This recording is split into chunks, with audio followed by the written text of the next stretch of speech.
ആയിഷയിന് ചെയ്യാൻ പോകുന്ന പാപങ്ങൾ, ആയിഷയുടെ രഹസ്യമായി വന്ന പാപങ്ങൾ, ആയിഷയുടെ പരസ്യമായി വന്ന പാപങ്ങൾ മുഴുവനും ആയിഷയ്ക്ക് പുറത്തു കൊടുക്കണേ അല്ലാ. ആയിഷ കുല്ലുകും നീ മഹവേദ്. ഇത് കേട്ട് ബീവി ചിരിച്ചൊരുപാട് സാഴത്തേക്ക് മുത്തറസൂലിൻ മടിയിൽ സംഘ വെക്കുന്നേ. സന്തോഷം മല തല്ലി ആയിഷ ചിരിക്കുന്നേ. ഇത് കേൾക്കുമ്പോ ആയിഷ ബീവി പൊട്ടി പൊട്ടി ചിരിക്കുകയാണ്. ആയിഷ ബീവി റളിയല്ലാഹു അൻഹ ചിരിക്കുന്നതെന്ത്? ചിരിക്കാനുള്ള ദുആയാണ് മുത്തനബി നടത്തിയത്. ഫലഹികത്ത് ആയിഷ حتى سقط رأسها في هجرها من اللهك. ആയിഷ ബീവി ചിരിച്ചുകൊണ്ട് ഹബീബായ മുത്തുനബിയുടെ മടിയിലേക്ക് തലചായ്ക്കുന്ന രീതിയിൽ, അഥവാ നമ്മുടെ ഭാഷയിൽ പറയുമ്പോ ചിരിച്ചു വീഴുകയാണ്. മുത്തുനബിയുടെ മടിയിലേക്ക് തലചായ്ച്ചുകൊണ്ട് എന്താണ് ദുആ ചെയ്തത്? ആയിഷക്ക് പൊറുക്കണം, കഴിഞ്ഞത് പൊറുക്കണം, വരാനുള്ളത് പൊറുക്കണം, രഹസ്യത്തിൽ ചെയ്തത് പൊറുക്കണം, പരസ്യമായി ചെയ്തത് പൊറുക്കണം. ചിരിക്കൂലേ പ്രിയപ്പെട്ടവരെ? ഇനി ആയിഷക്ക് പ്രശ്നമുണ്ടോ? നാളെ അല്ലാഹുവിന്റെ മുമ്പിലേക്ക് ചെല്ലുമ്പോ നന്മ തിന്മകൾ എഴുതിയ കിതാബുകൾ കൊടുക്കുമ്പോ നന്മയുടെ കിതാബുകൾ മാത്രമാണ് ആയിഷ ബീവി റളിയല്ലാഹു അൻഹക്കുള്ളത്. കാരണം എല്ലാ തെറ്റുകുറ്റങ്ങളും മുത്തുനബിയുടെ പ്രാർത്ഥനയാൽ അല്ലാഹു സ്വീകരിച്ചുകൊണ്ട് പുറത്തു കൊടുത്തിരിക്കുകയാണ്. അതുകൊണ്ടാണ് ആയിഷ ബീവി റളിയല്ലാഹു തആല അൻഹ ചിരിക്കുന്നത്. അപ്പോൾ ബീവിയോടായി ചൊല്ലുന്നേ, ബഅദ കുല്ലി സ്വലാ ഉമ്മത്തിനായി ഇറക്കുന്നേ. മുത്തുനബി സല്ലല്ലാഹു അലൈഹി വസല്ലം തങ്ങൾ ആയിഷ ബീവി ഇങ്ങനെ ചിരിക്കുമ്പോ, ചിരിയുടെ ആഘാതത്തിൽ തല വന്ന് മടിയിൽ വന്ന് വീഴുമ്പോ ആയിഷ ബീവി റളിയല്ലാഹു തആല അൻഹയോട് ചോദിക്കുകയാണ്, ഖാലത്ത് വമാലി ലാ യസ്റുനി ദുആഉക. എന്തിനാണ് ആയിഷ നിങ്ങളിങ്ങനെ ചിരിക്കുന്നതെന്ന് ചോദിക്കുമ്പോ മുത്തുനബിയോട് പ്രിയതമയായ ആയിഷ ബീവി പറയുന്നു, എങ്ങനെയാണ് നബിയേ ഞാൻ ചിരിക്കാതിരിക്കുക? എങ്ങനെയാണ്? കാരണം മാത്രമേ സന്തോഷം എനിക്ക് അങ്ങയിൽ നിന്ന് കിട്ടിയിട്ടുണ്ട്. അങ്ങയോട് ഞാനൊന്ന് ദുആ ചെയ്യാൻ പറഞ്ഞപ്പോ എനിക്ക് ദുനിയാവിലും ആഖിറത്തിലുമുള്ള സർവ്വതും കിട്ടിയതുപോലെയാണ് എനിക്കതിനെ സ്വീകരിക്കാൻ സാധിച്ചത്. അത്രമേൽ സന്തോഷവതിയാണ്. അപ്പോഴാണ് റസൂലുള്ള പറയുന്നത്, ഫഖാല നബിയു സല്ലല്ലാഹു അലൈഹി വസല്ലം വല്ലാഹി ഇന്നഹാ ലദുആഇ ലിഉമ്മത്തി ഫീ കുല്ലി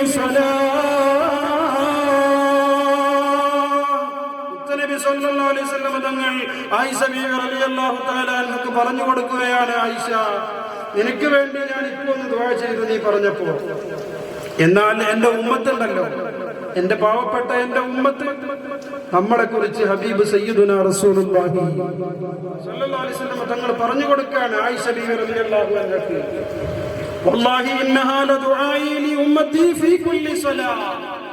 എന്റെ എല്ലാ നമസ്കാരങ്ങൾക്ക് ശേഷവും എന്റെ ഉമ്മത്തിന് വേണ്ടി ഞാൻ ദുആ ചെയ്തുകൊണ്ടേ ഇരിക്കുന്നുണ്ടെന്ന് സയ്യിദത്തുനാ ആയിഷ ബീവി റളിയല്ലാഹു തആല അൻഹയോട് ഹബീബ് സയ്യിദുനാ റസൂലുള്ളാഹി ഇത്രമേൽ ഉമ്മത്തിനെ സ്നേഹിച്ച, ഇത്രമേൽ ഉമ്മത്തിന്റെ കാര്യം പരിഗണനയിലെടുത്ത ആ ഒരു നേതാവിനെ നമ്മളെ റോൾ മോഡലാക്കിയില്ലെങ്കിൽ പിന്നെ ഏത് നേതാവിനെ നമ്മൾ റോൾ മോഡലാക്കും? പ്രിയപ്പെട്ടവരെ, ഇന്നത്തെ യുഗത്തിൽ നടന്നുകൊണ്ടിരിക്കുന്ന നമ്മുടെ മോഡലിസ്റ്റുകൾ ആരൊക്കെയാണ്? ഒരു റോൾ മോഡൽ നമുക്കുണ്ടെങ്കിൽ ആ റോൾ മോഡലിൽ നിന്ന് മാറി മറ്റൊരു രൂപത്തിലേക്ക് നമ്മൾ ചിന്തിക്കുമ്പോൾ അതിനൊക്കെ മുൻപിൽ നിന്ന് നയിച്ചത് ആരാണെന്ന് നമ്മുടെ മനസ്സിൽ മനസ്സിലാക്കണം. ഈ അടുത്ത കാലത്തായി നമ്മുടെ സമുദായത്തിൽ വന്നുകൊണ്ടിരിക്കുന്ന അധർമ്മങ്ങൾ, അരുതായ്മകൾ, തെറ്റുകുറ്റങ്ങൾ ചെറിയ രൂപത്തിൽ നമ്മളൊന്നിങ്ങനെ പരിശോധിക്കുകയാണെങ്കിൽ നമ്മുടെ ഉപ്പമാരോ വല്യപ്പമാരോ കാണാത്ത പല തെറ്റുകളും ഇന്ന് നമ്മുടെ ജീവിതത്തിലേക്ക് കടന്നു വന്നുകൊണ്ടിരിക്കുകയാണ്. പ്രധാനമായി നമ്മൾ ചിന്തിക്കേണ്ട പല വിഷയങ്ങളുണ്ട്. നമ്മൾ ഇന്ന് നാടോടുമ്പോ നടുവേ ഓടുക എന്ന് കാരണവന്മാര് പറയുന്ന രൂപത്തിലായിട്ടുണ്ട്.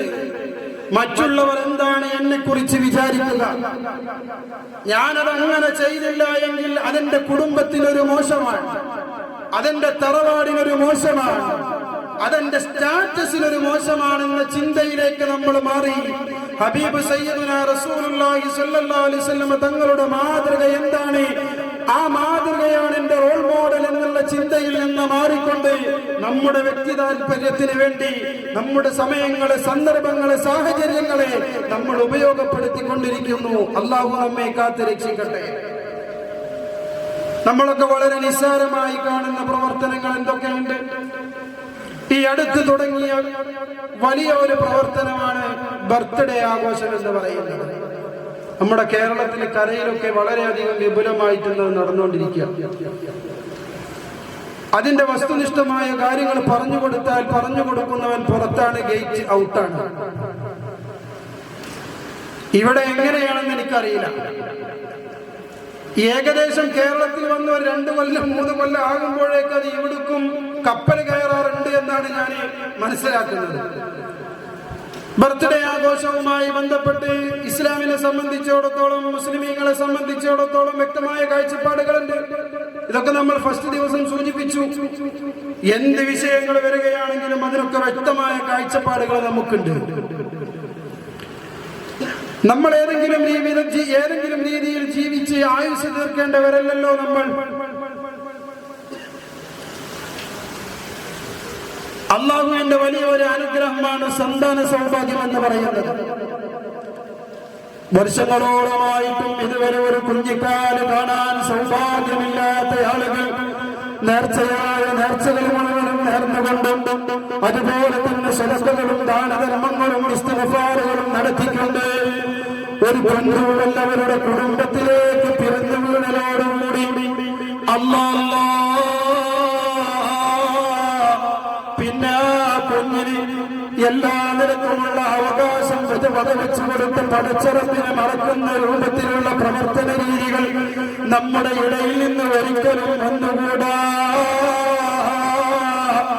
അല്ലാഹുവിന്റെ ഏറ്റവും വലിയ അമാനത്തായിക്കൊണ്ടാണ് ഓരോരോ മക്കളെയും ഓരോ മാതാപിതാക്കൾക്കും അല്ലാഹു സുബ്ഹാനഹു വ തആല കനിഞ്ഞേകുന്നത്. ആ അമാനത്തായ വസ്തുവിനെ അമാനത്തെന്ന് പറയുമ്പോൾ സൂക്ഷിപ്പ് സ്വത്തായിക്കൊണ്ട് അല്ലാഹു നമ്മുടെ കരങ്ങളിലേക്ക് ഏൽപ്പിക്കുമ്പോ പ്രിയപ്പെട്ടവരെ, അത് അല്ലാഹു ഏത് നിലക്ക് സൂക്ഷിക്കാൻ നമ്മളോട് കൽപ്പിച്ചിട്ടുണ്ടോ ആ രൂപത്തിൽ മുഴുവനും അത് സൂക്ഷിക്കൽ നമ്മുടെ ബാധ്യതയാണ്. അല്ലാഹുവിന്റെ മുഴുവൻ നിഅമത്തുകൾക്കും അനുഗ്രഹങ്ങൾക്കും ശുക്ർ ചെയ്യുക എന്നുള്ളത് നമ്മുടെ ബാധ്യതയാണ്. ആ ശുക്റാണ് മുത്തുനബി സല്ലല്ലാഹു അലൈഹി വസല്ലമ തങ്ങളുടെ ജന്മദിനത്തിന് നമ്മൾ നടത്തുന്നത്. മുത്തുനബിയുടെ ജന്മദിനം നമ്മൾ ആഘോഷിക്കുന്നുണ്ട്. ഇമാമിയങ്ങൾ പഠിപ്പിച്ചു തന്നിട്ടുണ്ട്. അന്ന് മുത്തുനബിയുടെ മൗലിദോദണം, ഭക്ഷണം വിതരണം ചെയ്യണം, മറ്റു സൽക്കർമ്മങ്ങളൊക്കെ ചെയ്യണം. എന്നാൽ മറ്റു മതക്കാരെ ആഘോഷിക്കും പോലെ, മറ്റുള്ളവർ ആഘോഷിക്കും പോലെ ഒരു നിലക്കും അങ്ങനെയുള്ള ആഘോഷങ്ങളിൽ ഏർപ്പെടാൻ മുസ്ലിമിന് അനുവാദമില്ല. നമ്മുടെ മക്കളുടെ വിഷയം തന്നെ എടുക്കുകയാണ് പ്രിയപ്പെട്ടവരെ.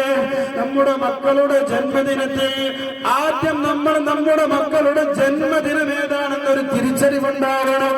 ആഗസ്റ്റ് 27 നമ്മുടെ മകന്റെയോ മകളുടെയോ ജന്മദിനമല്ല. ജനുവരി 26, ജനുവരി 1, 2, 3 ക്രിസ്തുവർഷം ഒരിക്കലും നമ്മുടെ മക്കളുടെ ജന്മദിനമായി ഉൾപ്പെടുത്താൻ സാധിക്കില്ല. ഒരു മുസ്ലിമിനെ സംബന്ധിച്ചിടത്തോളം അവന്റെ കലണ്ടർ എന്ന് പറയുന്നത് ഹിജ്രിയായ കലണ്ടറിലൂടെയാണ് പോരേണ്ടത്. ഇന്ന് നമ്മുടെ മക്കളോട് ചോദിക്കുക, മോനെ നിന്റെ ബർത്ത്ഡേ എന്നാണെന്ന് ചോദിക്കുമ്പോ ആ മോനിക്ക് പറയാനുള്ളത്, ആ മോൾക്ക് പറയാനുള്ളത് മാർച്ച് 31-നാണ്, ആഗസ്റ്റ് 28-നാണ്, ഏപ്രിൽ 29-നാണെന്ന് പറയുന്ന ഡേറ്റ് ആണെങ്കിൽ പ്രിയപ്പെട്ട നമ്മളുടെ മക്കൾക്ക് ജന്മം നൽകുന്ന ദിവസം അത് അറബി മാസത്തിന്റെ ഡേറ്റ് നോക്കി കുറിച്ചു വെക്കണേ ഉമ്മ.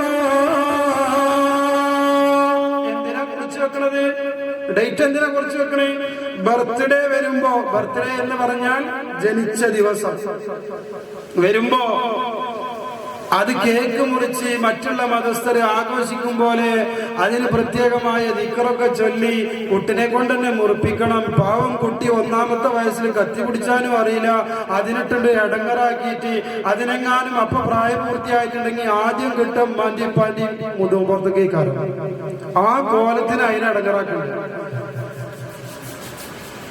സത്യത്തിൽ അല്ലാഹു നൽകിയ ഒരു അനുഗ്രഹത്തിന് നമ്മൾ ശുക്ർ ചെയ്യുക എന്നുള്ളത് നമ്മുടെ ബാധ്യതയാണ്. അങ്ങ് നമ്മുടെ കൂട്ടുകുടുംബങ്ങളെ വിളിച്ചു വരുത്തിക്കോളി. എന്തിനാ പ്രശ്നം?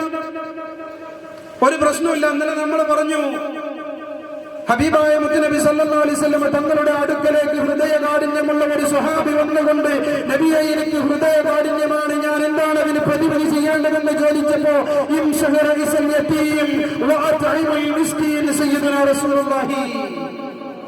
സല്ലല്ലാഹു അലൈഹി വസല്ലം തങ്ങൾ യതീമിന്റെ തല തടവാനും പാവപ്പെട്ടവർക്ക് ഭക്ഷണം കൊടുക്കാനാണ് പറഞ്ഞത്. നമ്മുടെ കൂട്ടുകുടുംബങ്ങളിലുള്ള പാവപ്പെട്ടവരെ ക്ഷണിച്ചു വരുത്തി ഭക്ഷണം കൊടുക്കും.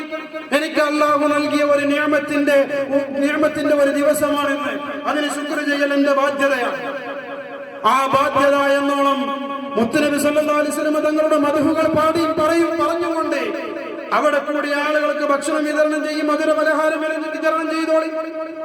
അതിനൊന്നും ഒരു പ്രശ്നവുമില്ല. പക്ഷേ ഇവിടെ ഒരു കാര്യം നമ്മൾ അടിവരയിട്ട് മനസ്സിലാക്കണം. മറ്റുള്ള കൗമുകൾ ചെയ്യും വിധത്തിലുള്ള ഒരു പരിപാടികളും നമ്മുടെ വീടിന്റെ അകത്തളങ്ങളിൽ ഉണ്ടായിക്കൂടാ. അത് രക്ഷിതാക്കളായ നമ്മളാണ് അതിന് മുമ്പിൽ നിന്ന് എതിർക്കേണ്ടത്. അതിനുള്ള ചങ്കൂറ്റം നമ്മൾ കാണിക്കണം. അല്ലാഹു നമുക്ക് തൗഫീഖ് നൽകി അനുഗ്രഹിക്കട്ടെ. എന്തെങ്കിലും പറയാ ഇവിടെ അങ്ങനെ ഉണ്ടോ? ബർത്ത്ഡേ ആഘോഷം ഉണ്ടോ? തുടങ്ങിയിട്ടില്ല. ഞങ്ങൾ മുണ്ടിനില്ല, അപ്പൊ ഉണ്ട്, ഉണ്ട്, അതുണ്ടാകും. അത് ഞാൻ പറഞ്ഞില്ലേ, ഇതെന്താ, നമ്മുടെ മക്കൾ സ്കൂളിൽ പോകുന്നവരാണ്. അപ്പൊ അടുത്തുള്ള കുട്ടി വന്ന് പറയാം, അല്ലെങ്കിൽ ആ അടുത്തുള്ള കുട്ടിയുടെ രക്ഷിതാക്കളുടെ സ്റ്റാറ്റസ് കാണുക.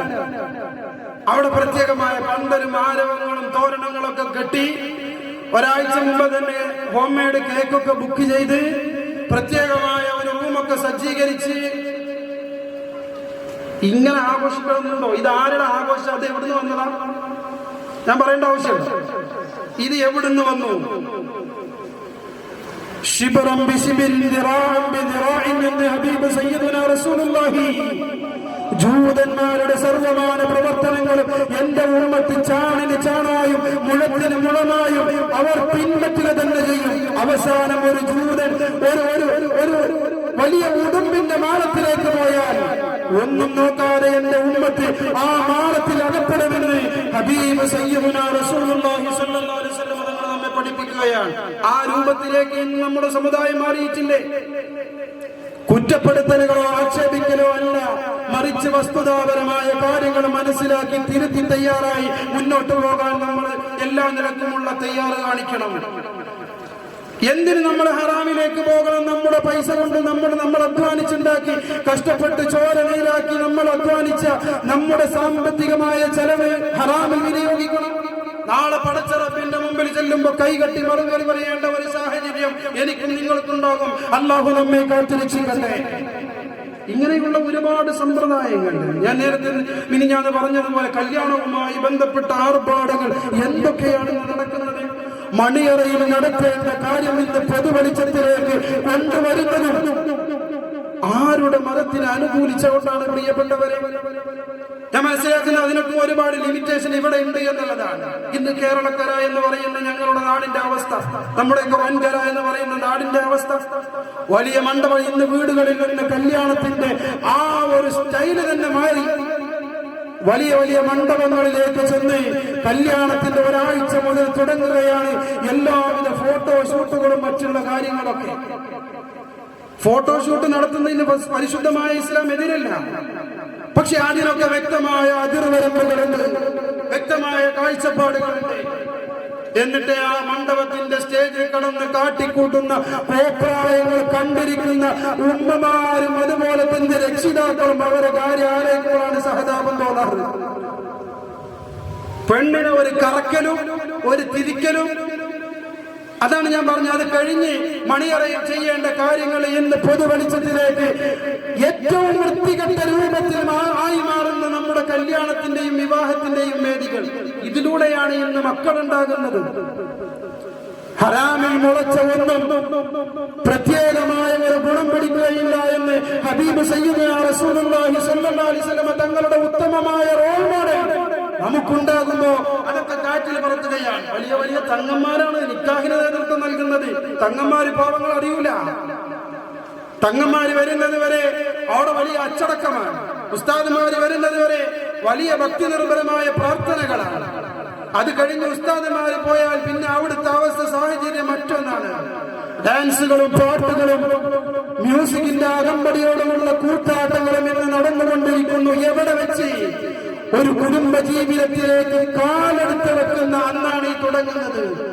പിന്നെ എങ്ങനെയാണ് ഇനി വരുന്ന ഒരു തലമുറയെ നമുക്ക് പരിശുദ്ധമായ ഇസ്ലാമിന്റെ ചട്ടക്കൂട്ടിൽ ഒതുക്കി നിർത്തിക്കൊണ്ട്, അതിർവരമ്പിന്റെ ഉള്ളിൽ ഒതുക്കി നിർത്തിക്കൊണ്ട് നമുക്ക് മുന്നോട്ട് പോകാൻ കഴിയുക?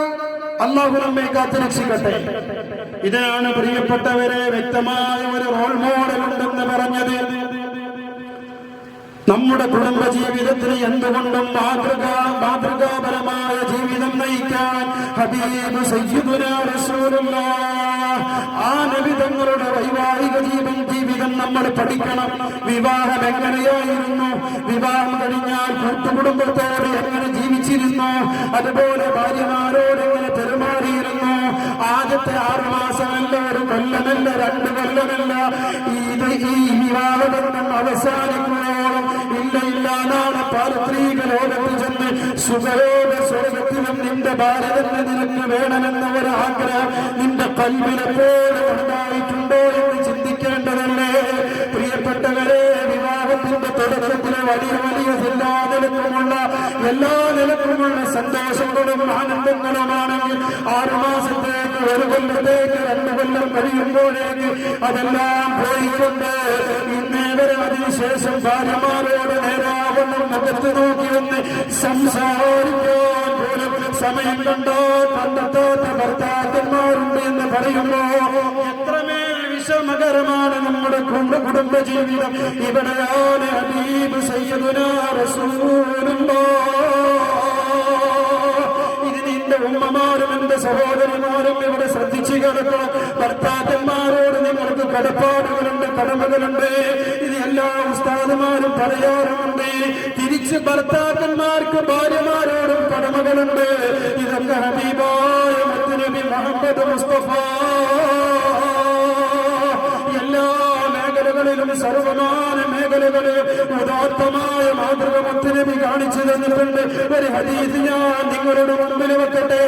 മുത്തുനബിയുടെ ഇബാദത്തിന്റെ കാര്യത്തിലാണെങ്കിലും, വൈവാഹിക ജീവിതത്തിന്റെ കാര്യത്തിലാണെങ്കിലും, ഭാര്യമാരോടുള്ള പെരുമാറ്റ രീതിയിലാണെങ്കിലും, മക്കളോടുള്ള പെരുമാറ്റ രീതിയിലാണെങ്കിലും, സമുദായത്തോടുള്ള പെരുമാറ്റ രീതിയിലാണെങ്കിലും, പ്രബോധന പ്രവർത്തനങ്ങളിലാണെങ്കിലും, ശത്രുവിനോടുള്ള പെരുമാറ്റത്തിലാണെങ്കിലും, അക്രമത്തിൽ യുദ്ധങ്ങളിലുള്ള പെരുമാറ്റ രീതിയിലാണെങ്കിലും, യുദ്ധസന്നാഹവുമായി ഒരു അകമ്പടിയെ കൊണ്ട് മുന്നോട്ട് നയിക്കുമ്പോ എങ്ങനെയാണ് ഒരു യോദ്ധാവ് ഒരു യുദ്ധ സൈന്യത്തെ നയിക്കേണ്ടതെന്ന് ഹബീബ് സയ്യിദുനാ റസൂലുള്ളാഹ് സ്വല്ലല്ലാഹു അലൈഹി വസല്ലം തങ്ങൾ പഠിപ്പിച്ചു തന്നിട്ടുണ്ട്. ഇബാദത്തിന്റെ കാര്യം പഠിപ്പിച്ചു തന്നിട്ടില്ലേ? അതുപോലെ കുടുംബജീവിതം പഠിപ്പിച്ചു തന്നിട്ടില്ലേ? ഹബീബായ മുത്തുനബി സ്വല്ലല്ലാഹു അലൈഹി വസല്ലം തങ്ങൾ പഠിപ്പിക്കുകയാണ്, സലാത്തതു ലാ തുർഫഉ സ്വലാത്തുഹും ഫൗഖ റൂസിഹിം ശിബ്റാ.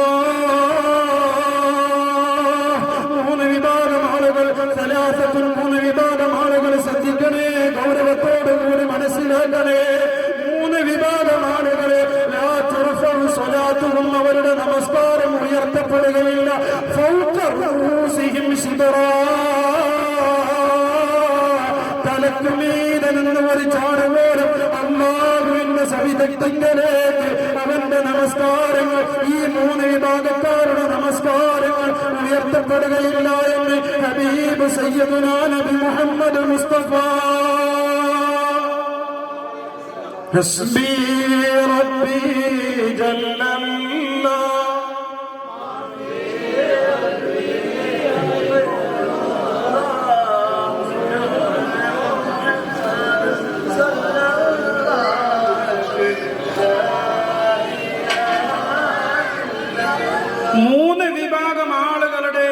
നമസ്കാരം തലക്ക് മുകളിൽ നിന്ന് വലിച്ചാണ് പോലും ഉയർത്തപ്പെടുകയില്ല എന്ന്. ഈ 3 വിഭാഗക്കാരിൽ നമ്മൾ പെടുന്നുണ്ടോ എന്നുള്ളതാണ് നമ്മൾ ശ്രദ്ധിക്കേണ്ടത്. ഉണ്ടെങ്കിൽ അല്ലാഹുവിനോട് തൗബ ചെയ്തുകൊണ്ട് ഇനിയുള്ള ജീവിതം ആ വിഭാഗക്കാരിൽ നിന്ന് പാടെ അകന്നുകൊണ്ട് ജീവിക്കണം. നാഥനായ റബ്ബ് തൗഫീഖ് നൽകി അനുഗ്രഹിക്കട്ടെ.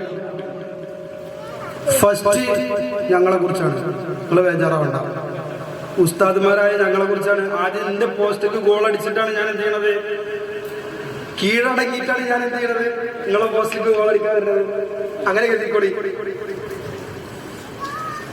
ഹബീബായ മുത്തുനബി സല്ലല്ലാഹു അലൈഹി വസല്ലം തങ്ങൾ പറയുന്നു, റജുലുൻ അമ്മ ഖൗമൻ വഹും ലഹു കാരിഹൂൻ സയ്യിദുനാ റസൂലുള്ളാഹി. റജുലുൻ ഒരു പുരുഷനാണ്, അമ്മ ഖൗമൻ ഒരു വലിയ ജനസഞ്ചയത്തിന് ഇമാമത്ത് നിൽക്കുന്ന ഒരു പുരുഷനാണ്. ഏത് നിലക്കാണ് ഇമാമത്ത് നിൽക്കുന്നത്? വഹും ലഹു കാരിഹൂൻ. ആ ഇമാമത്ത് നിൽക്കുന്ന പുരുഷനെ ബാക്കിൽ നിൽക്കുന്ന മൗമൂമിങ്ങൾ മുഴുവനും വെറുക്കുന്ന രൂപത്തിലാണ് ആ ഇമാം മിഹ്റാബിൽ ഇമാം നിൽക്കുന്നത് എങ്കിൽ ആ ഇമാമിന്റെ നമസ്കാരം അവന്റെ തലക്കുമുകളിൽ നിന്ന് അല്ലാഹുവിന്റെ തിരുസവിധത്തിലേക്ക് ഒരു ചാന പോലും ഉയർത്തപ്പെടൂല. ഹബീബായ മുത്തുനബി സല്ലല്ലാഹു അലൈഹി വസല്ലം തങ്ങളുടെ ഇബാദത്തുമായുള്ള കർക്കശമായ നിലപാടാണ് പ്രിയപ്പെട്ടവരെ ഇവിടെ വ്യക്തമാകുന്നത്. എന്താണ് ആ പറഞ്ഞതിന്റെ താല്പര്യം? എന്താണ് ആ പറഞ്ഞതിന്റെ ഉദ്ദേശം? നമ്മൾ നമസ്കാരമാണെങ്കിലും ഇബാദത്തുകളാണെങ്കിലും പിന്നിൽ നിൽക്കുന്ന മൗമൂമിങ്ങളുണ്ടല്ലോ, അവരെ പ്രയാസപ്പെടുത്താൻ പറ്റൂല. ഇമാം അറിയുന്നത് മുഴുവനും ദുആ ചെയ്യാനുള്ള വേദിയല്ല ഇമാം എന്ന പ്രശസ്തി. ഇമാമിനെ അറിയുന്ന ഖിറാഅത്ത് മുഴുവനും ഓതാനുള്ള വേദിയല്ല മിഹ്റാബ്. ഹബീബായ മുത്തുനബി സല്ലല്ലാഹു അലൈഹി വസല്ലം തങ്ങളുടെ ഹദീസ് വെച്ചുകൊണ്ട് അൽഹംദുലില്ലാഹ്, ഞാൻ കുറെ നേരമായി പറയണമെന്ന് മൈക്കിനോട് ആഹ്തായിട്ടില്ല. ഇന്നലെ നമ്മൾ പറയണ ഇപ്പൊ അതിന്റെ ഇന്നലത്തെ സ്റ്റേജിലേക്ക് വന്നു. അപ്പോ മുത്തുനബി സല്ലല്ലാഹു അലൈഹി വസല്ലം തങ്ങൾ പറഞ്ഞതെന്തേ? ഒരു മനുഷ്യൻ ഇമാമത്ത് നിൽക്കുന്നുണ്ട്. ആ ഇമാമത്ത് നിൽക്കുമ്പോ ആ ഇമാമിനെ കുറിച്ച് ബാക്കിൽ നിൽക്കുന്ന മൗമൂമിങ്ങൾക്ക് മുഴുവനും വെറുപ്പാണ്. കാരണം ഇമാം അങ്ങനെ നീട്ടിക്കൊണ്ടുപോകുന്ന ഒരു സാഹചര്യം ഉണ്ടായി കഴിഞ്ഞാൽ ആ ഇമാമിന്റെ നമസ്കാരം ഉയർത്തപ്പെടുകയില്ല എന്ന് ഹബീബ് സയ്യിദുനാ റസൂലുള്ളാഹ്. പ്രിയപ്പെട്ടവരെ, മുത്തുനബി സല്ലല്ലാഹു, ഞാൻ ഈ വിഷയത്തിന്റെ ഗൗരവം സൂചിപ്പിക്കുകയാണ്. ഈ ഹദീസുകൾ ചർച്ച ചെയ്യപ്പെട്ട് ഫുഖഹാ ഇതിന്റെ മസ്അല പറഞ്ഞു തരുന്നുണ്ട്. ആ ഹദീസിലേക്ക് ഞാൻ വരട്ടെ. ഖാല റജുലുൻ, ഒരു പുരുഷൻ വന്നുകൊണ്ട്, ഒരു മനുഷ്യൻ വന്നുകൊണ്ട് ഹബീബായ മുത്തുനബി സല്ലല്ലാഹു അലൈഹി വസല്ലം തങ്ങളോട് പറഞ്ഞു, യാ റസൂലല്ലാഹ്, നബിയേ, أتأخر عن الصلاة في الفجر مما يطيل بنا فلان فيها. നബിയെ, സുബ്ഹി നമസ്കാരത്തിന് ഞാൻ പിന്തിയാണ് ഇപ്പോൾ വരാറുള്ളത്. ഞാൻ ആ ജമാഅത്തിന് പങ്കെടുക്കാറില്ല. ഇമാമും മഅ്മൂമുമായി നിസ്കരിക്കുന്ന നമസ്കാരത്തിൽ പങ്കെടുക്കാൻ എനിക്ക് താല്പര്യമില്ല. ഇന്നീല അതഅഖറു അനി സ്വലാത്തി ഫിൽ ഫജ്രി, സുബ്ഹി നമസ്കാരത്തിന് തൊട്ട് ഞാൻ പിന്തലാണ് നബിയെ, എനിക്ക് പതിവ്. എന്താണ് കാരണം? മിമ്മാ യുഖീലു ബിനാ ഫുലാൻ ഫിഹാ, സുബ്ഹി നമസ്കാരത്തിന് നേതൃത്വം കൊടുക്കുന്ന ഇമാമുണ്ടല്ലോ, സുബ്ഹി നമസ്കാരത്തിന് മുന്നിൽ നിൽക്കുന്ന ഇമാമുണ്ടല്ലോ, ആ ഇമാം നമസ്കാരം ദീർഘിപ്പിക്കുന്നു നബിയേ. ഇത് കേട്ടപാട് മുത്തുനബി സല്ലല്ലാഹു അലൈഹി വസല്ലം തങ്ങൾ എന്താണ് അവനോട് പറഞ്ഞത്, എന്താണ് അവനോട് പ്രതികരിച്ചത്? പ്രിയപ്പെട്ടവരെ ചിന്തിക്കണം. ഫഖളിബ റസൂലുള്ളാഹ്, മുത്തുനബി സല്ലല്ലാഹു അലൈഹി വസല്ലം തങ്ങൾ ദേഷ്യപ്പെടുകയാണ്, മുഖം വിവർണമാവുകയാണ്. ഏത് നിലയിൽ മുത്തുനബി ദേഷ്യപ്പെട്ടു? മാറൈതു ഖളിബ ഫീ മൗളിൻ കാന അശദ്ദ ഖലബൻ മിൻഹു യൗമൈൻ. ഇന്നേ വരെ ഒരു സന്ദർഭത്തിലും ഒരു സാഹചര്യത്തിലും ഇങ്ങനെ മുത്തുനബി ദേഷ്യപ്പെടുന്നത് ഞാൻ ഇന്നേ വരെ കണ്ടിട്ടില്ല. ആ രൂപത്തിലാണ് മുത്തുനബി ദേഷ്യപ്പെട്ടത്. എന്തിന്റെ പേര്? ആ മനുഷ്യൻ എന്ന് പറഞ്ഞ പരാതിക്ക് പിന്നിലുണ്ടായ രഹസ്യത്തിന്റെ പേരിലാണ് മുത്തുനബി സല്ലല്ലാഹു അലൈഹി വസല്ലം തങ്ങൾ ദേഷ്യപ്പെട്ടത്. എന്നിട്ട് മുത്തുനബി സല്ലല്ലാഹു അലൈഹി വസല്ലം തങ്ങൾ മാലോകരെ വിളിച്ചുകൊണ്ട് പറയുന്നു, യാ അയ്യുഹന്നാസ്, ഓ ജനങ്ങളെ, ഓ ജനങ്ങളെ, ഇന്ന മിൻകും മുനഫിരീന فمن أما الناس فليتجوز فإن خلفه الضعيف والكبير وذا الحاجة سيدنا رسول الله. നിങ്ങൾ സംഘമായി നിസ്കരിക്കുകയാണെങ്കിൽ, ഒരു ഇമാമായി ഒരു സമുദായത്തിന്, ഒരു സമൂഹത്തിന് നിങ്ങൾ ഇമാമായി നിൽക്കുകയാണെങ്കിൽ, ഫല്യതജവ്വസ്, നിങ്ങൾ ഇബാദത്തിന്റെ കാര്യങ്ങളിൽ ഒരുപാട് വിട്ടുവീഴ്ചകൾ ചെയ്യണമെന്ന് ഷഫീഉൽ വറാ നബി മുഹമ്മദ് മുസ്തഫ. എന്താ പറഞ്ഞത്? നമ്മൾ നേരത്തെ ഇന്നലെയൊക്കെ സംസാരിച്ച ശരീരങ്ങൾ കൊണ്ട് ചെയ്യുന്ന അമലുകളിൽ വെച്ച് ഏറ്റവും ശ്രേഷ്ഠമാക്കപ്പെട്ട ഇബാദത്താണ് നമസ്കാരം. നമസ്കാരത്തിന്റെ കാര്യത്തിലാണ് മുത്തുനബി പറയുന്നത്, നിങ്ങൾ ഒരു ഖൗമിന്, ഒരു ജനസഞ്ചയത്തിന് ഇമാമത്ത് നിൽക്കുകയാണെങ്കിൽ നിങ്ങൾ ഒരുപാട് വിട്ടുവീഴ്ച ചെയ്യേണ്ടതുണ്ടെന്ന് സയ്യിദുനാ റസൂലുള്ളാഹി. ഈ ഹദീസ് ചർച്ച ചെയ്ത് ഫുഖഹാക്കൾ വളരെയധികം അതിന്റെ വിശകലനം നടത്തിക്കൊണ്ട് നമ്മുടെ ഇശാ നമസ്കാരങ്ങളിലും സുബ്ഹി നമസ്കാരങ്ങളിലും ഏതെല്ലാം സൂറത്ത് ഓതണം എന്നവരെ പരിശുദ്ധരായ ഫുഖഹാക്കൾ, കർമ്മശാസ്ത്ര പണ്ഡിതന്മാർ പറയുന്നുണ്ട്. ഖിസാറുൽ മുഫസ്സിലിന്റെ സൂറത്താകുന്ന സൂറത്തുൽ ളുഹാ മുതൽ വൈലുൽ ലികുല്ലി ഹുമസ എന്ന് പറയുന്ന സൂറത്തുൽ ഹുമസ വരെയുള്ള സൂറത്താണ് സുബ്ഹിന്റെയും അതുപോലെ തന്നെ ഇശാഇന്റെയും നമസ്കാരങ്ങളിൽ ഓതാൻ പാടുകയുള്ളൂ എന്ന് ബഹുമാനപ്പെട്ട ഫുഖഹാക്കൾ നമ്മെ പഠിപ്പിക്കുന്നു. കൃത്യവും വ്യക്തവുമാണ്, ഗൗരവത്തോടുകൂടി ചിന്തിക്കേണ്ടതുമാണ്. ഇന്ന് മാനേജ് കമ്മിറ്റി പോലും ഉസ്താദിനെ നിയമിക്കുമ്പോൾ പറയുന്നത് ഉസ്താദ് വലിയ ആയത്തുകൾ ഓതണം എന്നുള്ള ഡിമാൻഡ് വെക്കുകയാണ്. കമ്മിറ്റി ഭാരവാഹികൾ കേൾക്കണം, എപ്പോഴും കമ്മിറ്റി ഭാരവാഹികളിൽ അറിവുള്ള ഒരാൾ ഉണ്ടാവുക എന്നുള്ളത് ആ കമ്മിറ്റിയെ, ആ മാനേജ്മെന്റിനെ സുരക്ഷിതമായി മുന്നോട്ട് നയിക്കാൻ കാരണമാകും. വളരെ ഗൗരവത്തോടു കൂടി ചിന്തിക്കേണ്ടതല്ലേ? ടൗൺ പള്ളികളിലാണെങ്കിൽ പ്രത്യേകിച്ച് ശ്രദ്ധിക്കേണ്ട വിഷയമാണിത്. ഞാൻ അടുത്തത് വരുന്നുണ്ട്, എന്താണ് അങ്ങനെ പറയാൻ കാരണം എന്നുള്ളത്. എന്താണ് കമ്മിറ്റി ഭാരവാഹികൾ നിയമിക്കുമ്പോൾ പറയാം, ഇനി ഏതെങ്കിലും ഒരു ഉസ്താദ് വല്ലുഹ മുതൽ നമ്മൾ ഈ പറഞ്ഞ സൂറത്ത് വരെ ഓതിയാൽ എന്തായിരിക്കും അവസ്ഥ? ഇവിടത്തെ സംബന്ധിച്ചല്ലേ ഞാൻ പറയുന്നത്. ടൗൺ പള്ളികളിലൊക്കെ ഇന്ന് വലിയ വലിയ സൂറത്ത് ഓതണം. കമ്മിറ്റി ഭാരവാഹികൾ ഗൾഫിൽ പോയി റിട്ടയർഡായി വന്നിട്ടുണ്ടാകും. ഗൾഫിലെ ഇമാം എങ്ങനെ ഓതുന്നത്? ആ ഖിറാഅത്തിന്റെ ശൈലി അനുസരിച്ച് ഓതണം. വിദേശത്തെ ഇമാം ഏത് ഡ്രസ്സ് ധരിക്കുന്നു ആ കോലത്തിൽ ഡ്രസ്സ് ധരിക്കണം. എന്നാൽ അതിന്റെ അപ്പുറമുള്ള ഒരു ചോദ്യമുണ്ട്, വിദേശത്തെ ഇമാമിന് കൊടുക്കുന്ന വേതനമുണ്ടോ? അത് വേദനയായി മാറുകയാണ്. വേതനം എന്നുള്ളത് വേദനയായി മാറുകയാണ്. ഞാൻ ആക്ഷേപിക്കുകയല്ല, കുറ്റം പറയുകയല്ല. നമ്മളിപ്പോ പകലാണെന്ന് പറഞ്ഞാൽ നമുക്ക് അംഗീകരിക്കാൻ കഴിയില്ല, ഇപ്പൊ രാത്രിയല്ല. വസ്തുനിഷ്ഠമായ കാര്യങ്ങൾ വസ്തുനിഷ്ഠമായ കാര്യങ്ങൾ നമ്മൾ പറയുമ്പോ ചിലപ്പോൾ അത് ഉൾക്കൊള്ളാൻ കഴിയില്ല. നമ്മൾ മനസ്സിലാക്കേണ്ട കാര്യങ്ങളുണ്ട്, ഇതൊക്കെ മനസ്സിലാക്കേണ്ടതാണ്. എന്താണ് ഹബീബായ മുത്തുനബി സല്ലല്ലാഹു അലൈഹി വസല്ലം തങ്ങൾ അങ്ങനെ പറയാൻ കാരണം? നിങ്ങളൊരു ഇമാമായി നിൽക്കുമ്പോ ഇമാം ഒരുപാട് വിട്ടുവീഴ്ചകൾ ചെയ്യണമെന്ന് പറയാൻ കാരണം فإن خلفه الضعيف والكبير وذا الهجاء ഇമാമ നിൽക്കുന്ന ഇമാമേ നിങ്ങളുടെ പിന്നിൽ